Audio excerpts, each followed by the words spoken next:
Hey guys, welcome back to my channel. So as you may know, I need to paint some BJDs and I wanted to paint one today. So I'm going to be customizing a BJD. This is actually one of my holy grail BJDs. She is a DollZone little snowhead with a, oh gosh, hold on, I wrote it down, B27-010 body. This isn't the body that Little Snow typically comes with. It's the body that their doll Milky Tea comes with.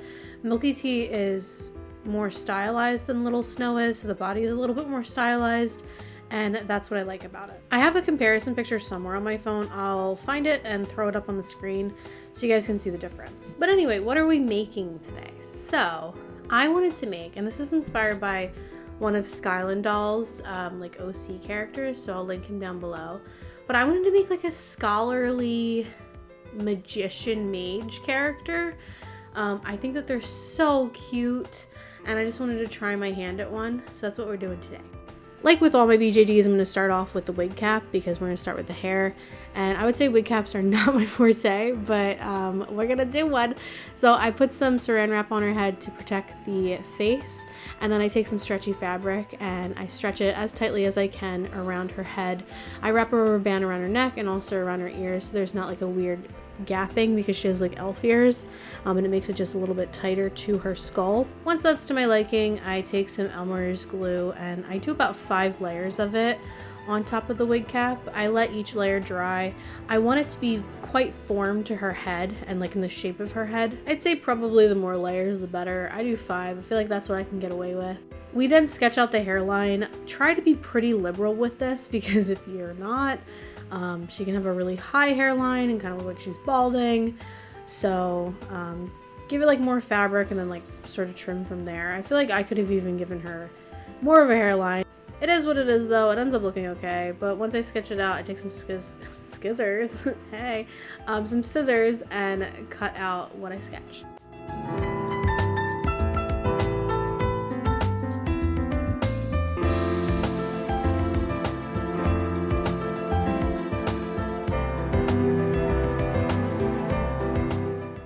So here's my wig cap in all of its frumpy glory. It's gonna do the job though, all right, it's okay. But I'm gonna be giving her orange hair.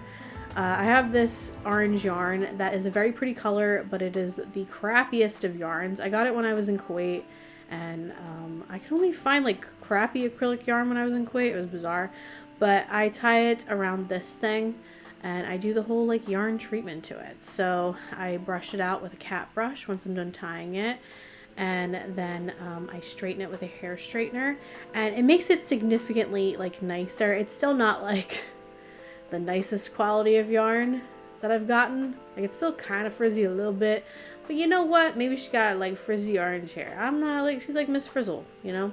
But I make some wefts with this, so I just cut them and I glue the top of them to this Lego thing because it's a plastic bag that I have laying around. I should also mention that off camera I painted the wig cap orange. I don't think this step is super necessary, but it makes me feel better about myself, so I do it. We start by gluing the wefts, starting at the bottom and then working our way up and around until we get to the part.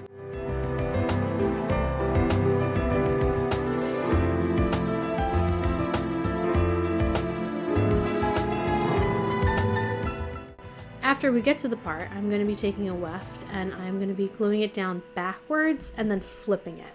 And I do this on both sides because we're creating a part, so she needs 2 sides to her part. This is how it turned out. We're going to style it a little bit later. I'm going to make some eyes for her, so I do it how I typically do. I'm just going to be mixing UV resin with some white alcohol ink and pouring that into a mold.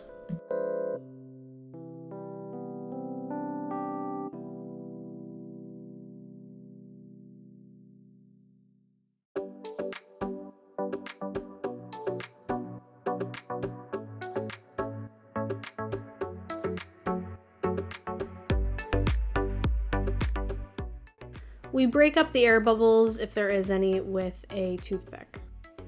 Off camera, I pop those underneath my UV lamp, And all of the bases that I made came out pretty good. Sometimes they come out really crappy and like weird and air bubbly, but none of these did, which was nice. So I'm going to be creating that iris texture. So I do this with Epoxy Sculpt. I am taking a very small amount of it because the like hole in the middle of the eyes is very shallow, and I'm smushing it down with a dotting tool. I'm taking a smaller dotting tool and I'm creating the pupil.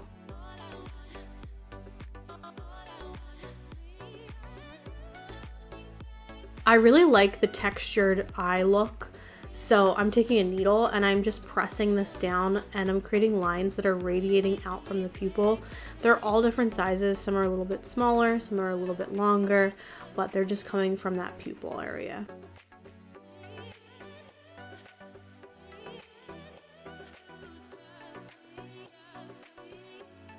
We colored the eyes with some pastel. I decided to make a purple pair because honestly purple eyes just never fail me, and a blue pair and an orange pair.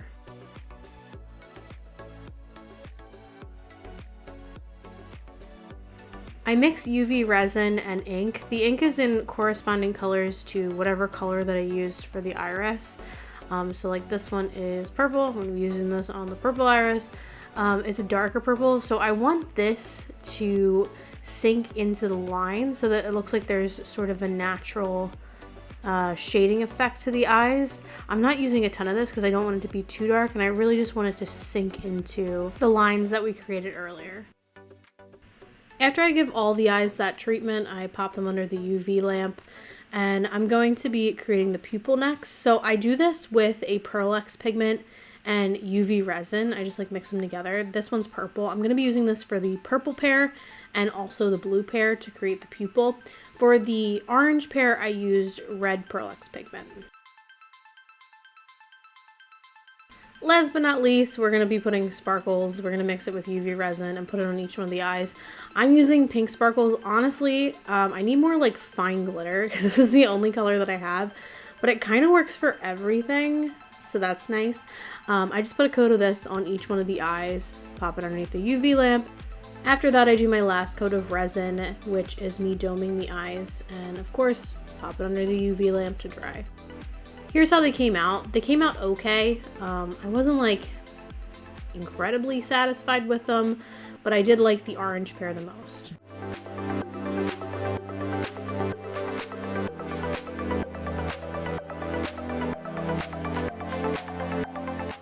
Finally, onto the face up. I spray the doll 3 times with Mr. Super Clear, waiting 15 minutes between each spray and wearing a respirator mask.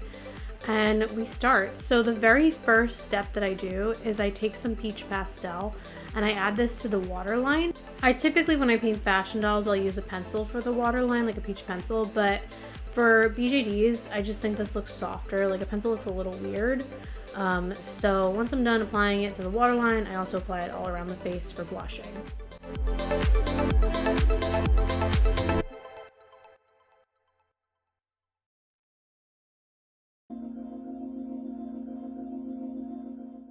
We love a little like cold girl blotchy blush, so I'm taking a darker red pastel and I'm applying this to the middle of the cheeks.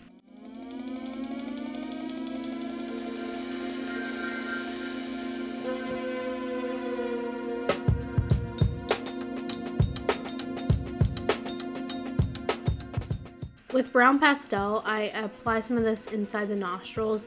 I would say be kind of subtle with this because it can look very dramatic and like her nostrils are very dark real quickly. But I also apply a little bit to the cupid's bow. We're moving on to the lid lines. So I like to do this with a watercolor paint. In particular here I'm doing it with a brown. I like this because I can clean it up with a Q-tip if it gets a little messy or if the line's a little wonky. I can go back in and edit it. To make the doll look alive, I like to add blue around just kind of like all over, like the eyes, the ears, the chin. I feel like this makes it look like she has like depth to her skin, like layers to it, because your skin does have layers. Then we do more specific particular shading around the face with a brown pastel.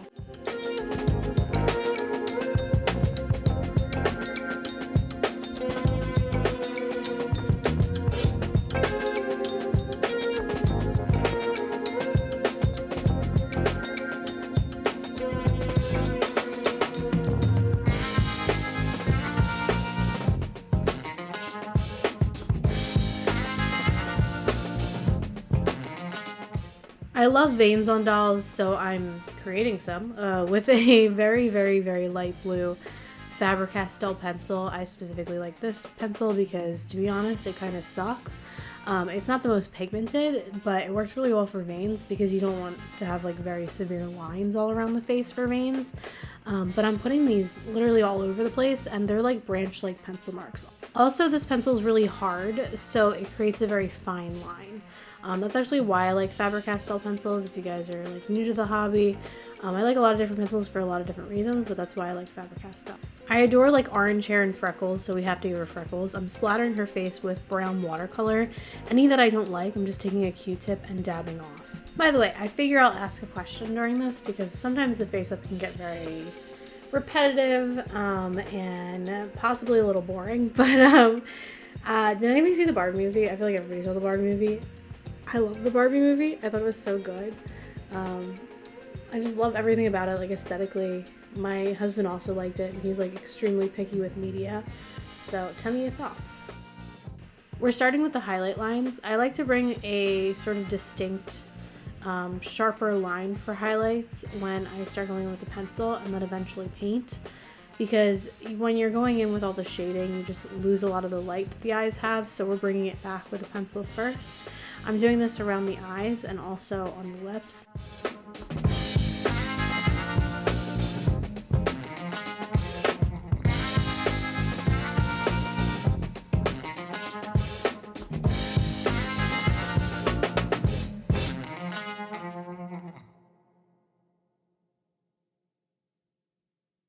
Eyebrows are essential for most dolls, or at least most of mine, so I'm taking a warm brown and I'm giving her the initial form of the eyebrows with pastel.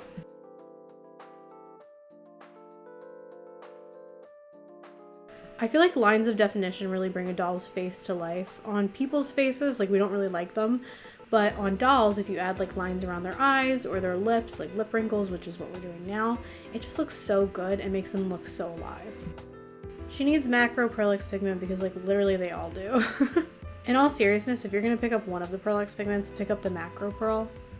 It's the best. Back to the brows. So I wanted to give her a lot of brow hair, almost like she's a little leprechaun lady. But I'm just doing a lot of flicks of brown paint on them brows.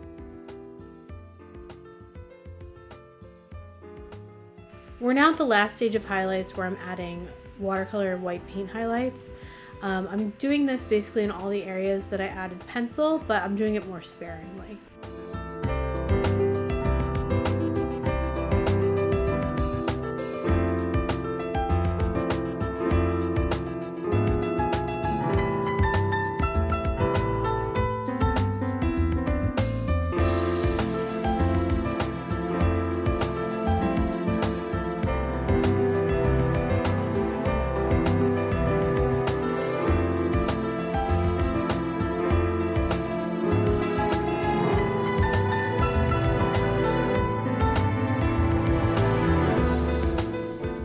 With black pencil, I deepen up the lip and eye line.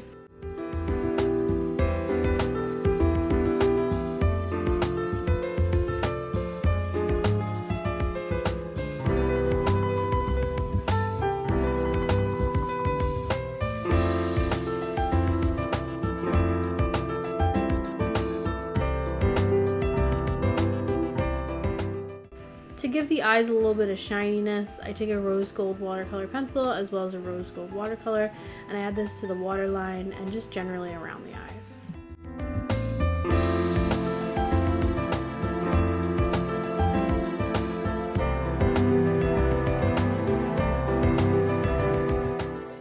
This is literally like my favorite part of doing a face up, which I feel like a lot of people dread this part, but I love giving the dolls lashes. I just feel like it really makes them look alive and really adds to the face up. So I'm either pointing them downward or toward the outer portion of the eye.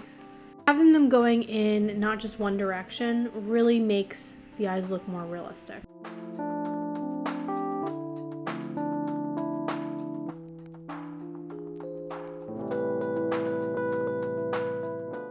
Next, I do what is essentially tight lining. I take some black paint and I color in the upper waterline.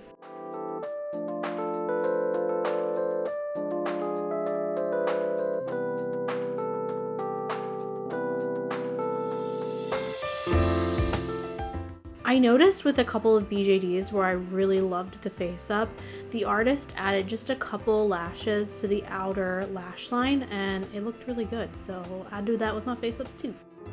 After I'm done spraying, a very essential step is adding some Tommy gloss to the lips and the waterline.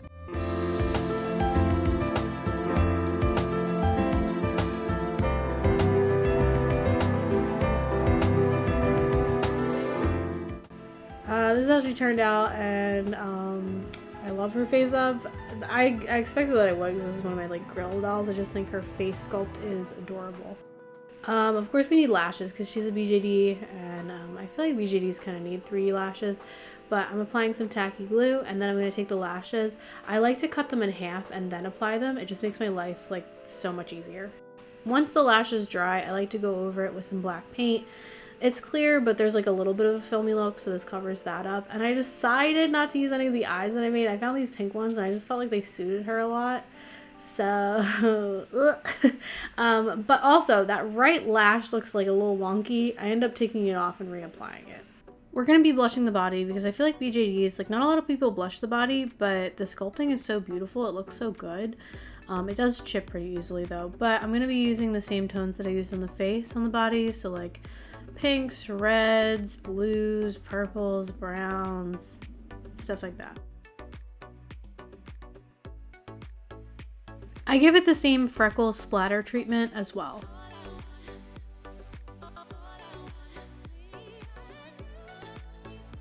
This is how she looks after everything is blushed, and I adore this doll, like a lot.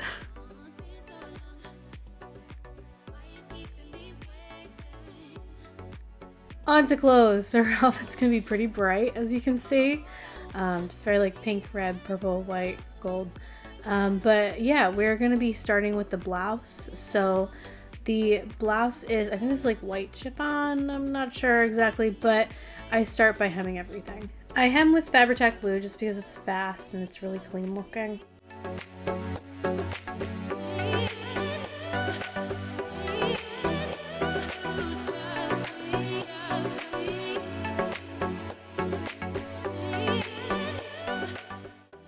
I sew the front panels of the shirt to the back panel at the shoulders.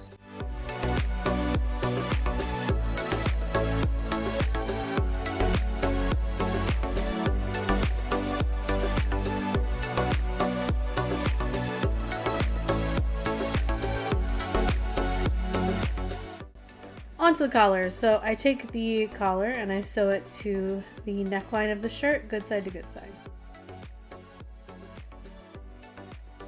I really love a puffy blouse sleeve. I feel like you can tell because I feel like I do them a lot. But I take my sleeve and I gather stitch it at the top and the bottom.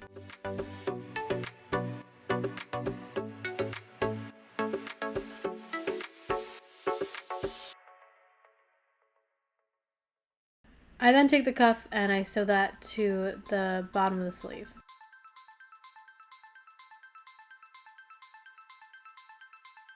I feel like sleeves can be kind of confusing when you're sewing them, but I sew the top of the sleeve to the sleeve hole, good side to good side. Onto the vest. So this is relatively easy. We hem everything, of course, but then we just sew everything at the shoulder first and then at the side seam. She needs some shorts. I wanted these to be like pretty high-waisted, but again, we gotta hem everything, so we're doing that with the Fabri-Tac glue.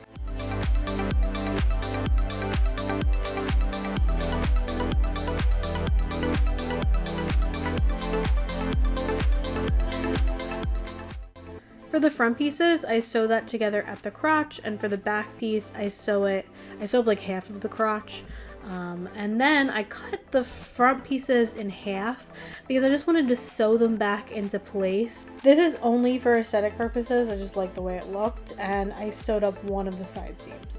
I wanted the shorts to be even more high-waisted, so I sewed a panel onto the top of them.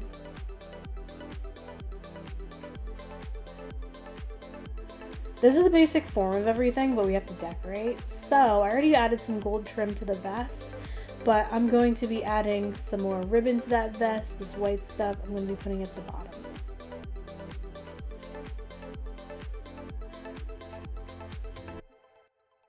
I also have little pearl buttons that I thought would suit her, so I sew that to the top of the vest.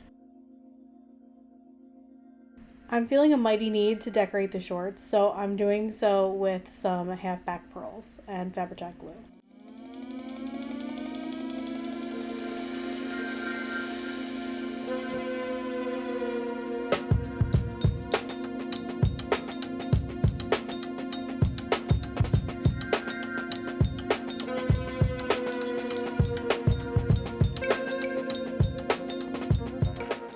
This is how they came out. I think they look like kind of okay.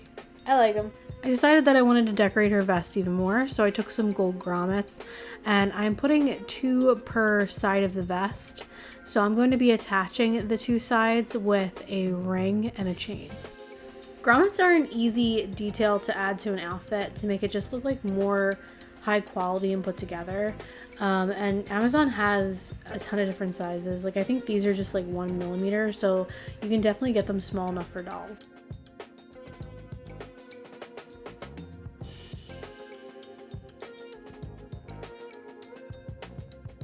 I wanted to make her like a headband John thinks. That's what we're doing. I don't know what these are called, but I think they're pretty. So I cut out some felt into the shape that I want, and then I added a gold trim and pearls and a ribbon to tie it around her head.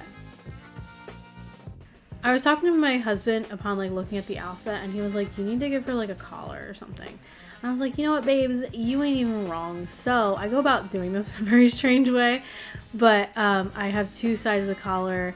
I sew the 2 sides together, good side to good side, and then flip them, and then sew them together at the middle and add a ribbon so I can tie it around her neck. I wanted to decorate the middle to hide that little like ugly kind of area where I sewed them together. So I had a couple different options, but I decided to go with this little gold bow.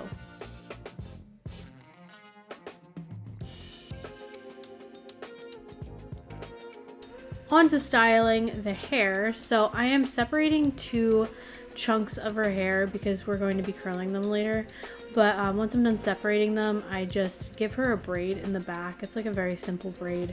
I didn't want to like do her hair too much because again, she's just like a scholarly lady, you know.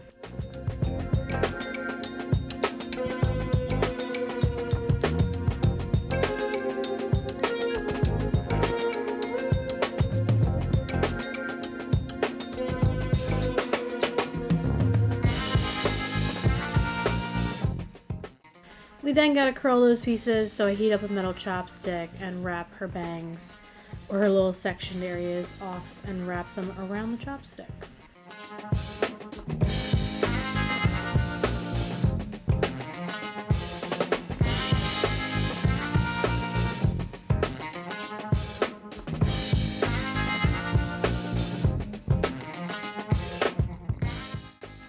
That's the very last thing that we're going to be doing. So these are all the accessories that I made for her, but I did end up buying shoes off of Denver Doll Emporium because let's be real, I'm kind of like booty at making shoes, and these are just way better than anything I would make. So they just had these like kind of white, I guess Mary Jane shoes, and they fit her perfectly, and that is her finished look. It's a look, y'all. L-E-W-K. I feel like looking at her, I might make her a couple more accessories just like off camera, because I feel like part of me wants to give her glasses, and then also I know that Delightful has a how to make books video, and I kind of feel like she needs like a book because she's like a scholar, but it didn't occur to me that Delightful had that video until like after I was done filming her, so I might just go back and make her a book and some glasses. But I hope you guys like her. I'm so happy that I painted one of my BJDs, especially one of my girls, and I just really adore how she came out. I like her little outfit thing going on.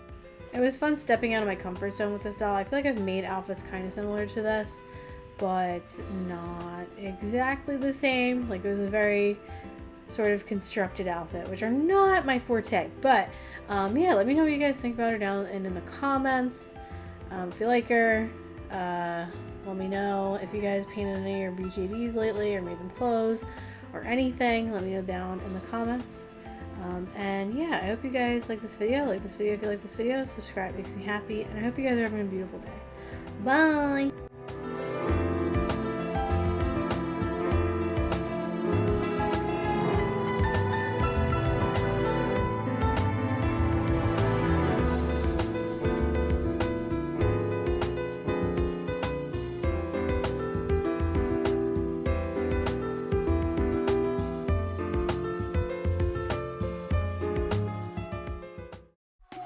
JackyOhhhxo.